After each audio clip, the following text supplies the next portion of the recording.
இயேசுபிரான் தியாகத்தை நினைவு கூறும் நாளான புனித வெள்ளி தினம் இன்று உலகம் முழுவதும் கடைபிடிக்கப்படுகிறது. முன்னதாக பெரிய வியாழனையொட்டி நடைபெற்ற நிகழ்ச்சியில் ஏராளமான கிறிஸ்தவர்கள் பங்கேற்றனர்.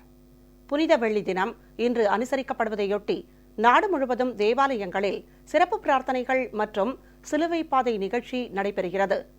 உலக மக்களின் நலனுக்காக சிலுவையில் அறையப்பட்டு இறக்க வேண்டிய நேரம் நெருங்குவதை உணர்ந்த இயேசுபிரான் தன்னுடைய 12 சீடர்களின் பாதங்களை பணிவுடன் கழுவி வாழ்க்கை குறித்து அவர்களுக்கு கற்றுக் கொடுத்தார்.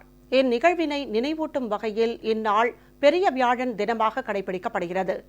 நாகை மாவட்டம் வேளாங்கண்ணி புனித ஆரோக்கிய அன்னை பேராலயத்தில் இயேசுபிரான் சீடர்களின் பாதங்களை கழுவும் புனிதச் சடங்கு நேற்று நடைபெற்றது. பெரிய வியாழன் என்றழைக்கப்படும் இந்நிகழ்ச்சியில் பல்லாயிரக்கணக்கான பக்தர்கள் பங்கேற்றனர். நிபந்தனையற்ற முறையில் அன்பு செய்ய கற்றுக் கொடுத்த அந்த இறைமகன் இயேசு கிறிஸ்து சீடருடைய பாதங்களை கழுவி அவர்களை பந்தி அமர்த்தி உலகம் முடியும் வரை உங்களோடு வாழ்வேன் என்று சொன்ன இறைமகன் இயேசு கிறிஸ்து தன்னுடைய உடலை அப்பமாக ரசமாக அந்த சீடர்களுக்கு தந்த அந்த பெருவிழாவை இன்று வழிபாட்டின் ரீதியாக நாங்கள் கொண்டாடுகின்றோம்.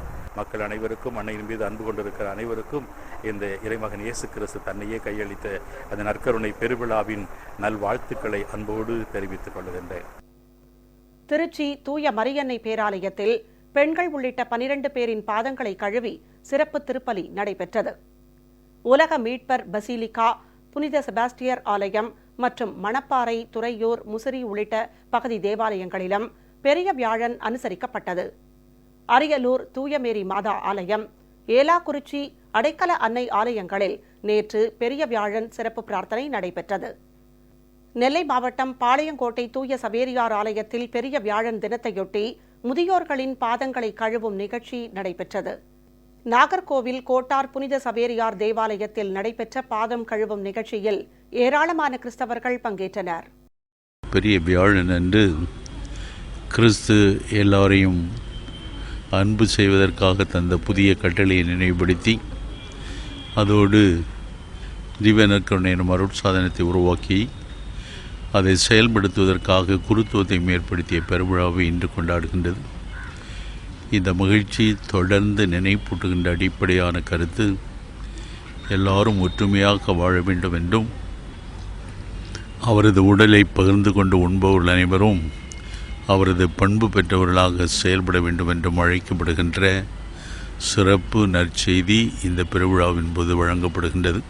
கிருஷ்ணகிரி தூய ஃபாத்திமா அன்னை திருத்தலத்தில் 12 சீடர்களின் பாதங்களை கழுவும் பெரிய வியாழன் சிறப்பு திருப்பலி நடைபெற்றது. ஏராளமான கிறிஸ்தவர்கள் இந்நிகழ்ச்சியில் பங்கேற்றனர். தூத்துக்குடி திரு இருதய ஆலயத்தில் பெரிய வியாழனை முன்னிட்டு முதியோர் 12 பேருக்கு பாதம் கழுவும் நிகழ்ச்சியுடன் சிறப்பு பிரார்த்தனையும் நடைபெற்றது. புதுச்சேரி தூய ஜென்மராக்கினி அன்னை ஆலயத்தில் நடைபெற்ற பாதம் கழுவும் நிகழ்ச்சியில் ஏராளமான கிறிஸ்தவர்கள் பங்கேற்றனர். சிறப்பு பிரார்த்தனையும் நடைபெற்றது.